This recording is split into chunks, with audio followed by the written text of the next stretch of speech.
Let's do a few examples of determining if a given function satisfies the hypotheses of Rolle's theorem on the given interval, and if it does, find all numbers c that satisfy the conclusion of Rolle's theorem, where the derivative is equal to 0. I'll leave a link in the description to my lesson introducing and proving Rolle's theorem if you need to review, but here is Rolle's theorem stated if you want a quick recap. The conditions we'll have to check is that our function is continuous on the given interval in its closed form, and differentiable on the given interval in its open form. We're also going to have to check that the values of the function at the endpoints of the given interval are equal, so it starts and stops at the same place. If so, Rolle's theorem applies and states that there must be at least one number c in the interval such that f prime of c is equal to 0, and when Rolle's theorem applies, we'll have to find those points. Here's our first problem. F of x equals 5 minus 12x plus 3x squared on the closed interval from 1 to 3.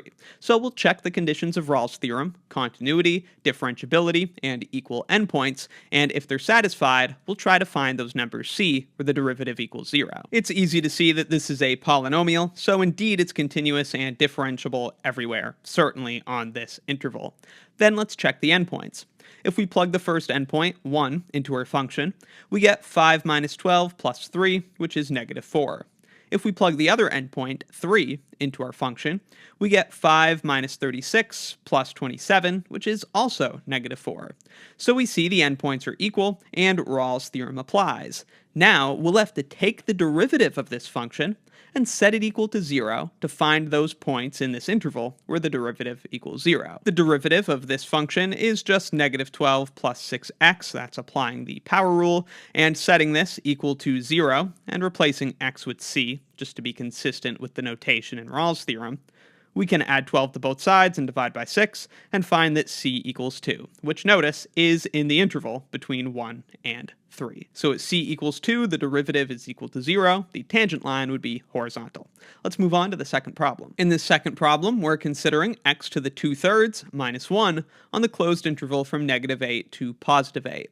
First, this is continuous on the whole interval. We would be taking cube roots of negatives, but that's totally fine. Negatives have cube roots, so we're good there. All right, is it differentiable on the interval? Well, let's take the derivative. Taking the derivative, of course, produces a negative exponent because we have to apply the power rule. We would bring the 2/3 power down in front as a factor, and then subtract 1 from the power. 2/3 minus 1 gives us our new power of negative 1/3. Since it's a negative power, you should really think of this as being in the denominator. This is like division. And so this is not going to be differentiable. The derivative's not going to be defined when x is equal to 0. Having 0 to a negative power means we would have division by 0. Note that 0 is in this interval, so that is a problem, and Rolle's theorem is not going to apply here. If we found somewhere it's not differentiable, but that was not in the interval being considered, that wouldn't matter. But 0 is in the interval, so that does matter. Here's our third example, a little bit of trig. F of x equals sine x on the closed interval from 0 to 2 pi. So we've got one complete period of the sine function. You hopefully know that sine x is continuous and differentiable everywhere, so we're good to go there. And of course, 0 to 2 pi, that's one whole period of sine. Of course, the values of sine are equal at 0 and 2 pi. It's 0 at both places. So yes, continuous and differentiable everywhere. Sine of 0 is equal to 0, which is the same as sine of 2 pi. So we can apply Rolle's theorem. That tells us there must be a number between 0 and 2 pi so that the derivative there is equal to 0. Let's find it. We take the derivative, and of course we get cosine x. So then we set this equal to 0, and let's replace x with c. So we have cosine of c equals 0. Now where does cosine equal 0? Well, hopefully you remember from your unit circle. Cosine, the x-coordinate, is equal to 0 at pi over 2 and at 3 pi over 2. Those are the only two places in the interval from 0 to 2 pi where cosine is equal to 0. Again, Rolle's theorem only guarantees one number where the derivative is 0, but there could be many. It just guarantees that one exists. In this fourth problem, we're considering tangent of x on the interval from 0 to pi. Let's see, is tangent continuous on this interval? No, things already break down there. Remember, tangent is sine over cosine, and cosine is 0 at pi over 2. We just saw that.